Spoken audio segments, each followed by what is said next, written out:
Talita na radio Fiji One na mwirani nonda bonua. Ando talita kana borrongo na radio Fiji One singa toka mbole tani station ni alumatua. Ando talita kabale una borrongo na radio Fiji One station ni alumatua ilo toka. Ando talita kabale una borrongo na radio Fiji One na mandi na station ni alumatua. Au tulingoi korbo. Ando borrongo lebe na station ni alumatua na radio Fiji One. Ando borrongo na radio Fiji One na station ni alumatua. Nambandoi tele. Na radio Fiji One nando mwibiti na bonga ni BNN.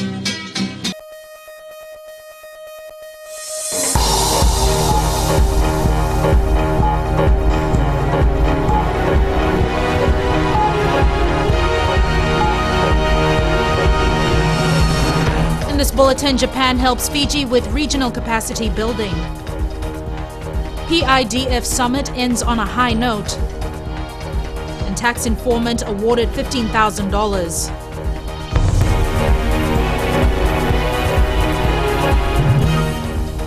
Good evening, I'm Jackie Spate, and this is FBC News. The Public Service Commission will receive $2.3 million from the Japan International Cooperation Agency over the next 3 years to establish capacity-building programs for Kiribati and Tuvalu. The announcement was made by Prime Minister Voreqe Bainimarama at the closing of the Second Pacific Islands Development Forum in Nadi this afternoon. Akosita Tale reports. Under the terms of a South-South Cooperation Agreement, Japan will help Fiji establish regional training programs over a wide range of areas. The training courses will be conducted by Fijians, designed for the specific needs of the people of Kiribati and Tuvalu. Japan and Fiji share a long-term vision to offer similar programs in all the PIDF countries. They include human resource training for senior and middle management, communications and writing courses, IT refresher courses, and a broad range of technical courses. The technical courses will teach practical skills and be tailored to specific needs. They include marine electrical engineering, automotive maintenance, solar farm maintenance, and medical attachments. This program is a great honor for Fiji. It recognizes our leadership in the region and the skill set of our people. And it recognizes the empathy we have with our neighbors and our desire to work with them closely to raise their own living standards. Fiji is deeply grateful to the Japanese government for the confidence it has shown in us to finance such a scheme. This is a new paradigm in the delivery of aid.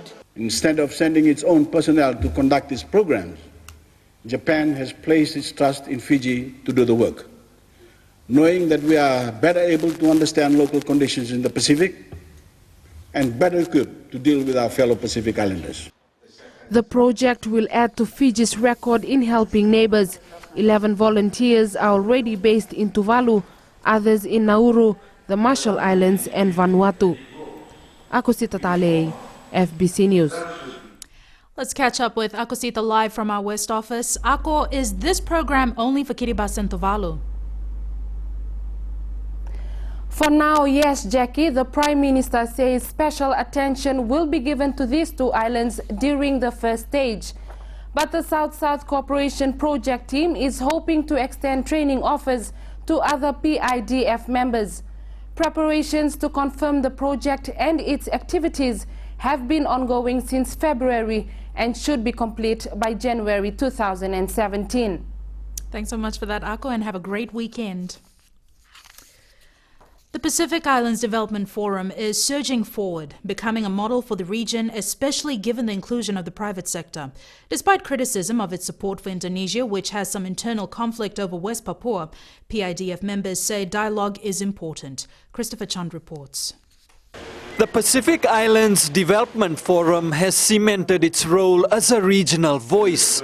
Although the Pacific Islands Forum has been in existence since 1971, the PIDF is gaining popularity. I think the Pacific Islands Development Forum is a creation of our own. And I think it's important that we move with the changing times. You know, the dynamics of the politics and the politics of this region will continue to change. This year, the forum has received even more international partners. The highlight, of course, being Indonesia's involvement and the visit by President Susilo Bambang Yudhoyono. And so in terms of what impact it would have in our part of the world, I think it's going to be very positive. I think it opens doors that previously did not exist.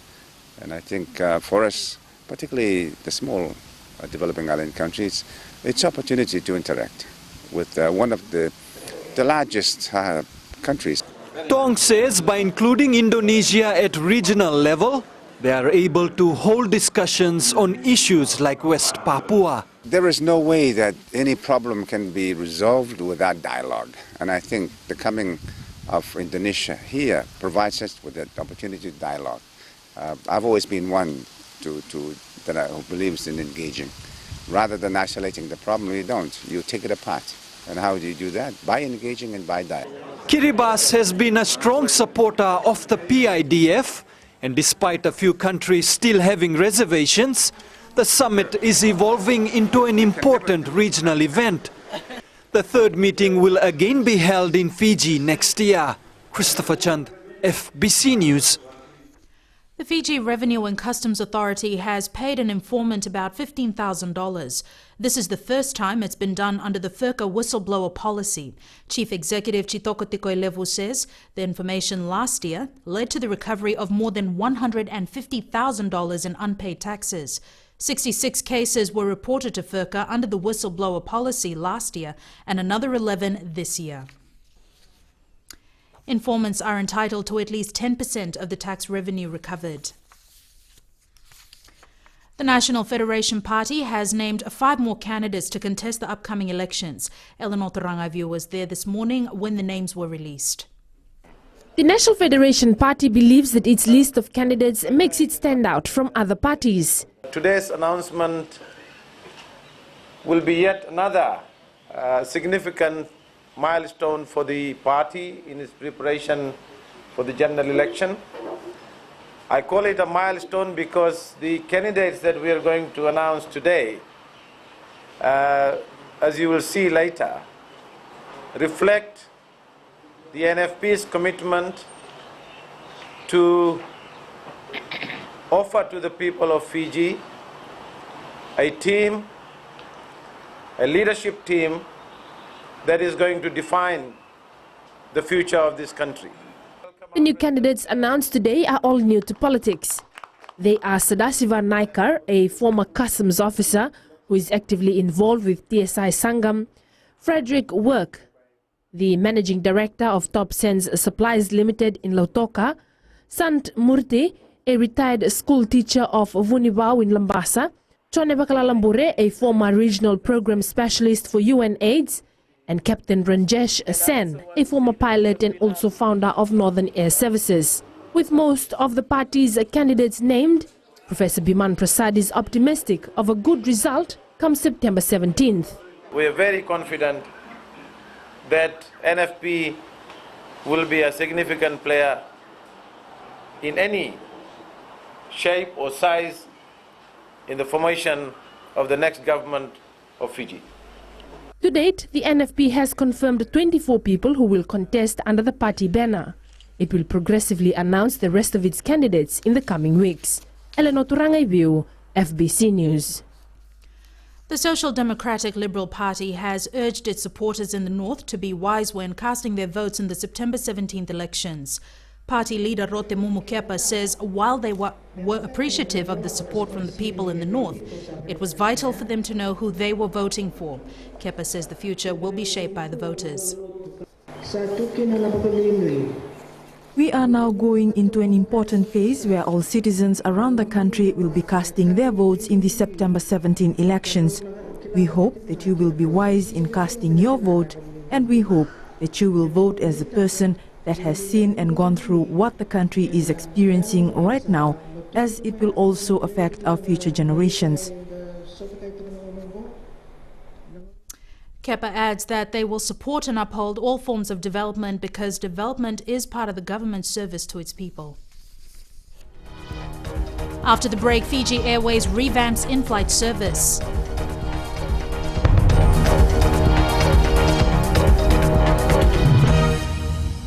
Gold FM is #1 here in Sigatoka.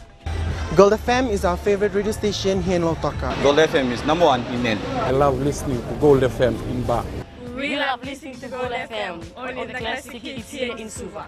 Hear about bottle of cola, you immediately think of gold. I'm Josephine Sadi and I love hearing Gold FM. Gold FM, only the classic hits.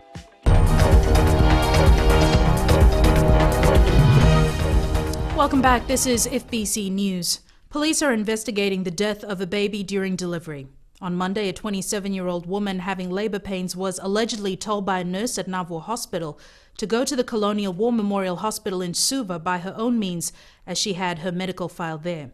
Police say upon delivery at the hospital, authorities discovered the baby was dead.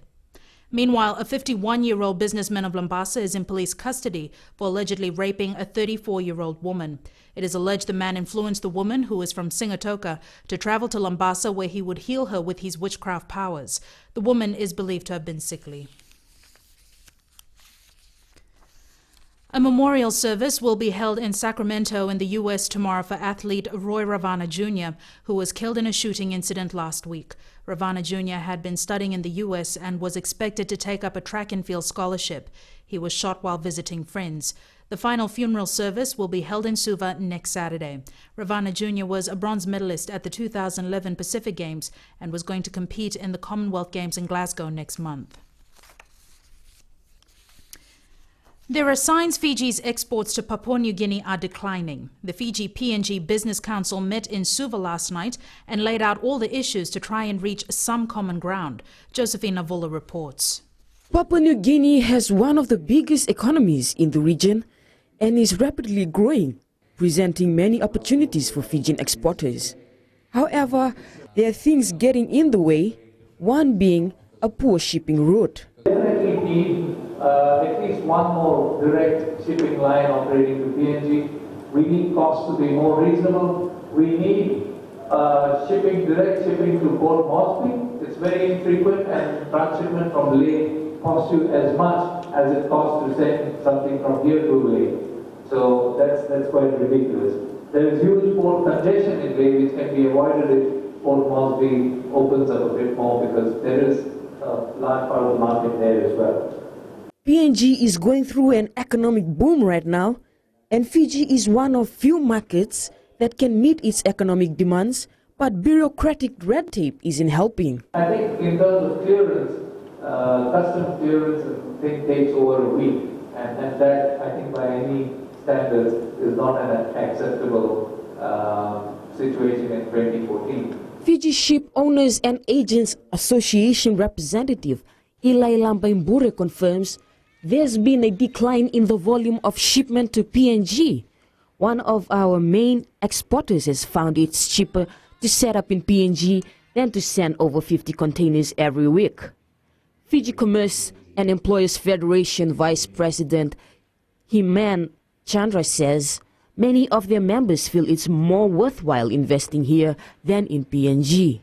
PNG has got many factories as well in terms of furniture, bedding and lounges, but the cost of manufacturing is quite high compared to us. Apart from shipping, slow turnover from customs and quarantine authorities is also hampering any growth in trade with Papua New Guinea.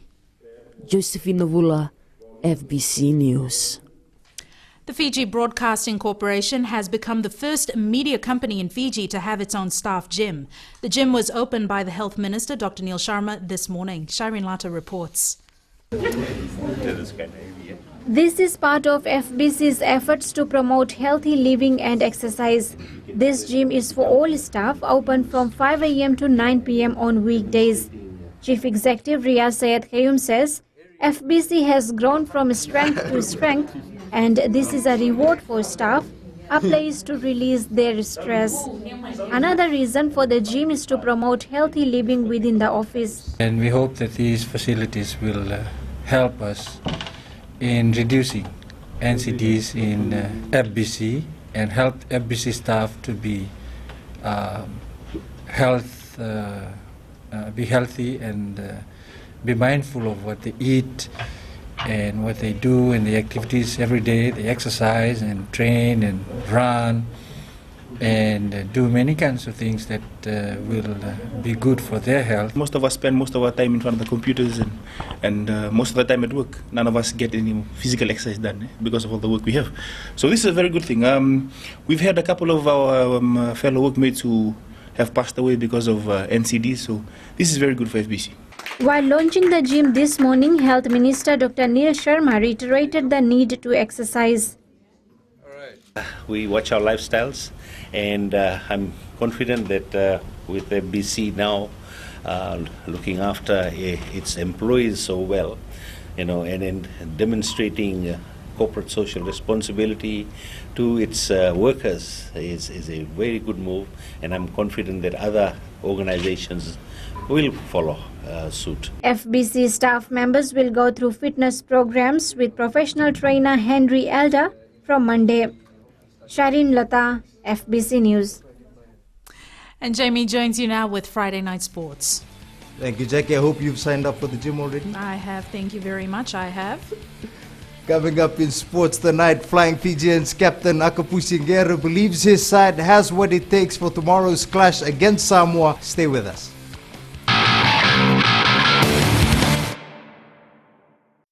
Tale type na Radio Fiji 1 na mwirani nondo konoa. Ando tale taka na borrongo na Radio Fiji 1 singa toka mboleta ni station ni Alumatua. Ando tale taka bale una borrongo na Radio Fiji 1 station ni Alumatua ilo toka. Ando tale taka bale una borrongo na Radio Fiji 1 mandi na station ni Alumatua. Au tungo korbo ando borrongo lebe na station ni Alumatua na Radio Fiji 1. Ando borrongo na Radio Fiji 1 na station ni Alumatua na mandoi tele. Radio Fiji 1 nandumoy bikinihonga ni BNN. Welcome back to FBC Sports. The Vodafone Flying Fijians are optimistic of their chances against Samoa in the Pacific Nations Cup tomorrow. Skipper Akapusi Ngere believes his side has what it takes to pull off another outstanding performance. Talenda Dakadaka has more.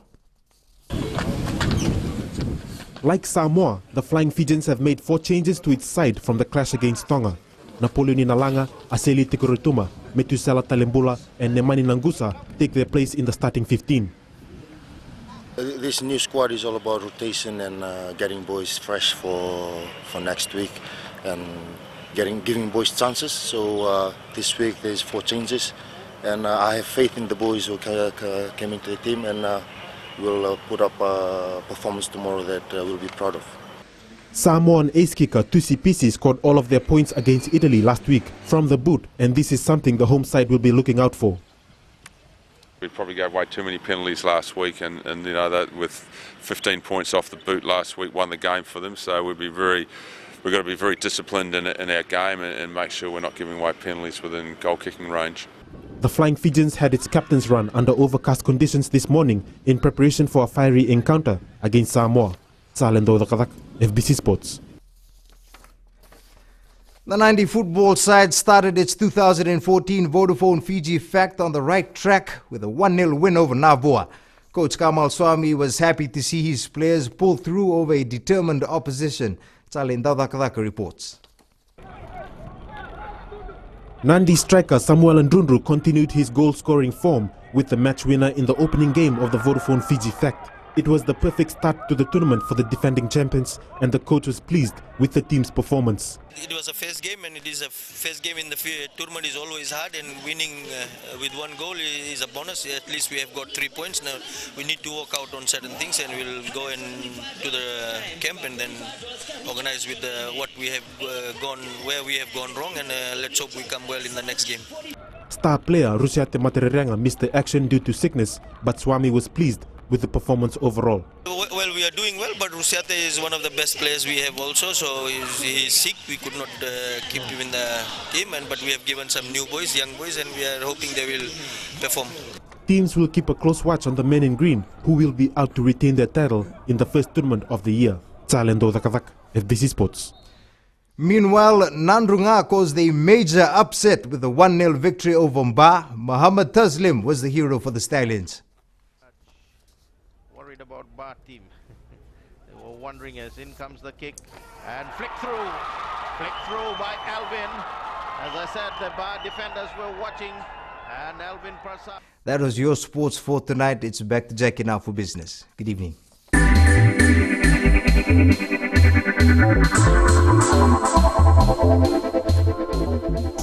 Fiji Airways has launched its upgraded in-flight service, including new economy and business class catering. Rashika Kumar with the details. The airline has changed its economy class meal menu and added a signature dish inspired by Fiji-based chef Lance Sito. Managing Director Stefan Pigler admits passengers weren't too happy with the meals on the flights. I think the complaints we got in average were significantly below average standards of airlines as complaints. But still, we take every complaint very, very seriously. And for us, it's a source for inspiration, a source for innovation. The new meals are being introduced immediately on all international flights for Fiji Airways and its subsidiary Fiji Link. There will now be 2 meals on long-haul flights instead of a meal and a snack. Hot meals will also be served on short flights to Australia and New Zealand. We have, of course, developed the product suite which has Fiji origins, which comes from the cooking, from the meals, which are Fijian style, which are in business class going to be designed by Fijian chefs, up to duty-free offering with featuring some key Fijian consumer brands. Even duty-free shopping on board is being revamped with a strong Fijian feel. Pure Fiji, Fiji Rum and Jai Hunter pearls are some examples. For those who like to read, the airline has introduced a new in-flight magazine called Fiji Time, which is published by Cover Story Limited, the producers of My Life and Travel magazine.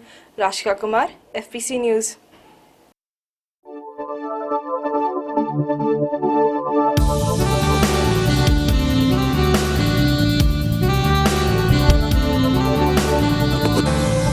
It's weather time with the lovely Trish. Why, thank you, Jackie. Now let's look at today's map with Suva and Savu having occasional showers in the morning and afternoon. Lambasa had occasional showers all throughout the day. Nadi, Lotok and Ba all had fine weather all day long.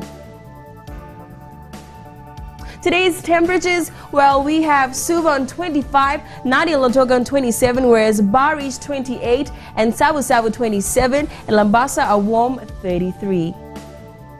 Tomorrow's forecast calls for Suva and Savu to have cloudy skies with occasional showers in the morning, tempering off during the afternoon. For Nadi, Lotogamba and Lambasa, we're expecting fine weather all day long. For mariners, a strong wind warning remains in force for all Fiji waters. Now, did you know that it's the southern winter solstice tomorrow, and Saturday will be the shortest day of the year, just 11 hours, 2.5 minutes of daylight. Meanwhile, Saturday night will be the longest night of the year. Image of the day, Cynthia Foreman captured the sunset at the Yacht Club in Suva last night. That was an awesome Did You Know? Thanks so much for that, Trish.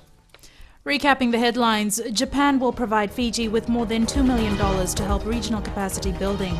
Pacific Island Development Forum meeting ends on a high note.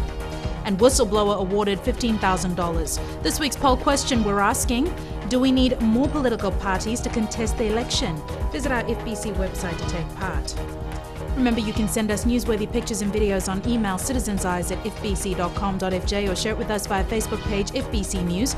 And if you're on Twitter, follow and tweet us your news tips at FBC News or simply hashtag FBC News. That's news for tonight. Be sure to join Amrita Priyadarshini from tomorrow with the weekend news. I'll see you again on Monday. Till then, you have yourselves a safe and enjoyable weekend. Bye for now.